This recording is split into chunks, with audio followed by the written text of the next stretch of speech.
everyone, I am AnakinBlitz coming back for another World of Tanks Blitz video. Today we have really nice news for you guys. Update 7.7 is out, and there's a lot of new changes going on. I'll be explaining everything that you need to know in today's video. Now, starting off, we have the Czech tech tree. Okay, that's kind of hard to say, but Czechoslovakian tech tree, and I'll be going over that later on in this video, but first we're going to start off with just the overall news that we have for you guys. We have a new event that's going to be going on with the Lowe's M4A2 Shroom. This is similar to an event with the E75 TS that they had a while ago, where you basically got mastery badges, and those helped you get parts to assemble this tank. It'll be similar to that for the Lowe's M4A2 Sherman. Now we have some sound changes. Unfortunately, this is bad news for you guys that use mods, including me. For those of you that know me well, I use sound mods and reticle, those type of mods, and yeah, sadly the mods are now going to not work for sounds until at least they find some sort of fixes or whatever. Now what's going to happen then is we kind of had to go back to the normal sounds, and I had some issues where my sounds were going really weird. I just had to reinstall my game. Hopefully you guys won't have to do that, but if you do have to do that, just know that you aren't alone. Now we have also Wargaming saying that they'll be making some things in the future, like better engine sounds, better voiceovers, all that types of stuff. Now, what do we have for balance changes? We have the Vickers CR once again getting a nerf. Now, this tank has been nerfed so many times. I'm pretty sure this is like the third time that the Vickers CR, the tier 9 Vickers, has been nerfed. But we're seeing the frontal hull armor being nerfed from 127mm down to 90mm, as well as same as for the gun mantlets. Now, for the tier 9 Bat Chat 25T AP, the French light tank on the Bat Chat line, the 100mm SA-47 gun is getting a buff on the shell reload time from 3 seconds to 2.8 seconds, which is a bit nice. Now, we have some low-tier Russian heavies. The 122mm D2F5T gun that they carry is actually getting a nerf on the average penetration of AP shell from 175 to 160mm. The KV-1S, the tier 6 Soviet heavy tank on the 122mm D25T, is getting a buff on the reload time, quite a substantial buff, as you can see, from 20.98 seconds down to 18.2 seconds, as well as the aiming time is being buffed just a bit by 0.2 seconds. IS and KV-3, both tier 7 Soviet tech tree heavy tanks on their 122mm D25T guns, are also getting a slight buff on their reloads from 17 to 16 seconds. The Chinese tier 7 IS-2, the turret traverse was changed from 0.12 to 16. Their 122mm 37, 122, blah, blah, blah. I'm saying too many numbers, I don't really want to say anymore. The dispersion at 100mm was changed just a bit. Now, here we have the 3 thick German super heavies, the in tier 10, the Mouse, the 100, and the VK90.01P. Sadly, the VK72 is not getting a buff, which is a bit unfortunate.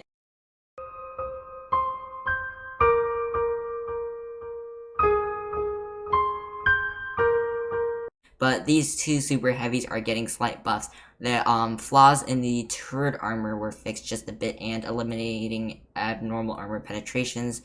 So, also, we have some bug fixes, as well as support for iPad 3 is ending on World of Tanks Blitz. So if you play on that, then that's bad news for you.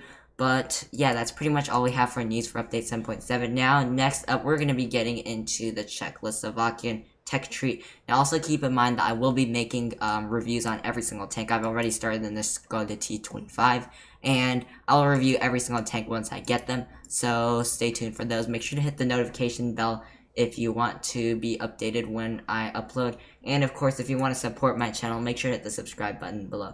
But we're just going to get into the Czechoslovakian tank. Now, here we are watching a replay by King Ramer. Thanks for the replay, by the way, in the Skoda T50. Now, hopefully, again, I pronounced it right. But we're just going to be showing this replay while I go over some things about the Czechoslovakian tech tree. And we're going to start off with the tier 6 one on the Czechoslovakian tech tree, which is the Skoda T25, and this one is a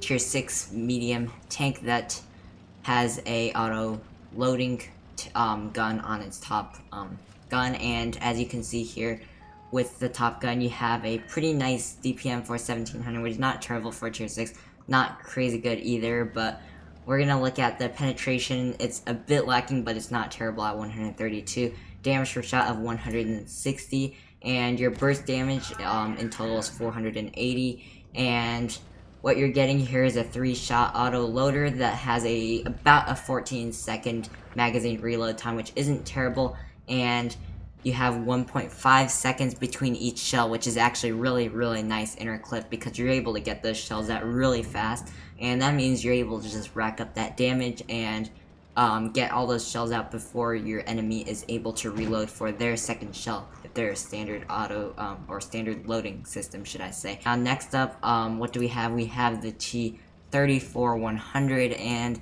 this is a by the way, I'm doing something a bit different for my reviewing style. I hope this is fine. I was messing with some things. I actually managed to get a green screen thing to work, so I can actually get an armor inspector thing to pop up. Never mind, it's not working, but okay, but anyways, as you can see here, we have the T-34-100, and this has a very high average damage per shot on the gun. As you can see, 280, which is quite a lot for especially a medium tank in tier 7, and you have not the greatest penetration sitting at 175, but it's overall decent. It's not a terrible amount of penetration. By the way, let me know if I should put the thing where I'm showing the stats on the left side of the screen or the right side of the screen. I'm not sure. I just chose left because why not, but let me know if you'd prefer right or left or anything. Or would you prefer if I made it smaller? I could make it smaller. But, yeah, and you have, overall on these tanks, their mobility on them all is pretty much just average. It's not crazy good, but, overall they're not terrible. And the armor isn't too good on them, except they can get occasional bounces on the turrets. Now, next up, what we do have in tier 8 is the TVP-VTU. Now, personally, this is not really that great of a tank. It's kind of one of the worst on the line, but you have a kind of terrible damage per minute at only 2,000, which is actually really disappointing. You have a really solid penetration, though, at 225 on standard. On premium, you have 285, which is also really solid. Now, your damage per shot is 310 on standard, which may seem like a really nice amount.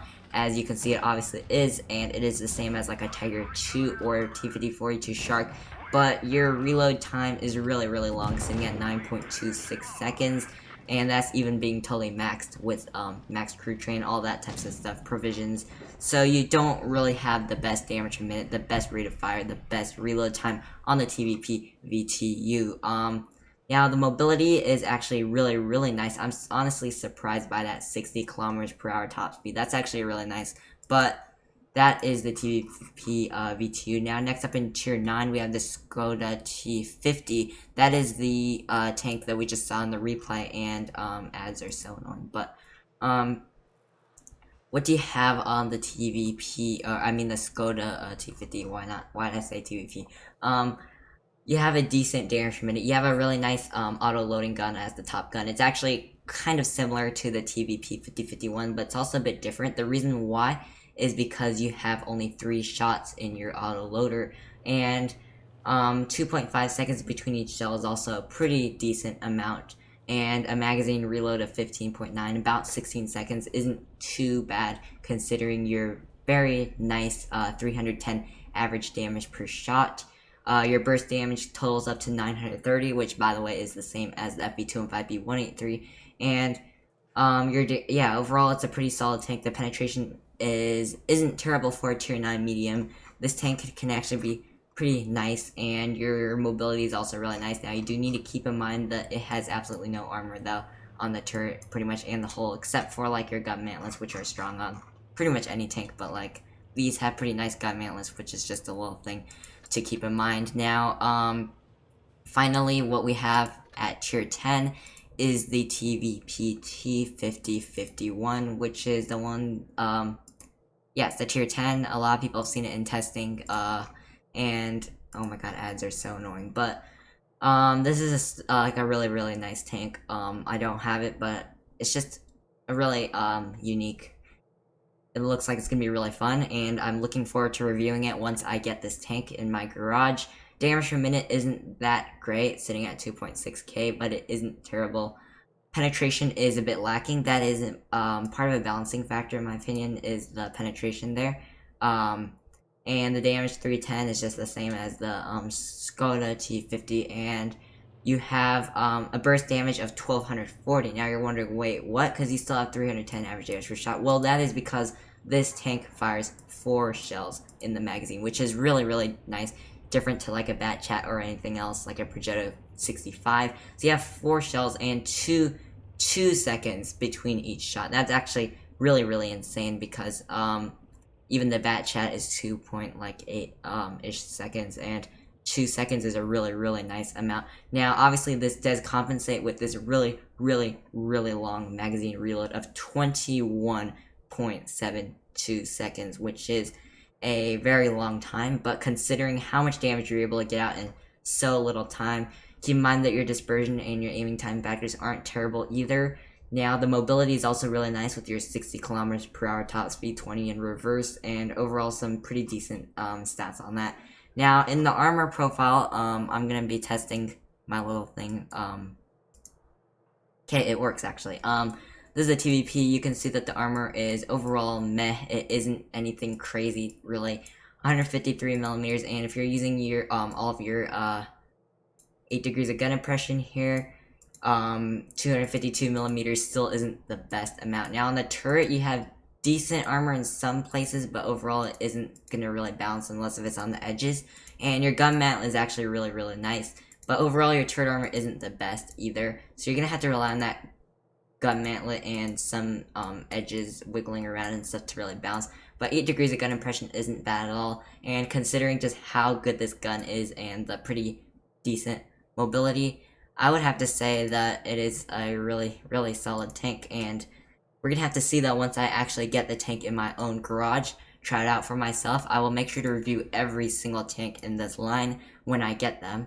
So I will make a video on the Skoda T25, I will make a video on the T34-100, the TVP VTU, the Skoda T50, and the TVP T5051. But that is the CZECH Tech Tree, guys. That is all of the news I have for you guys in today's video.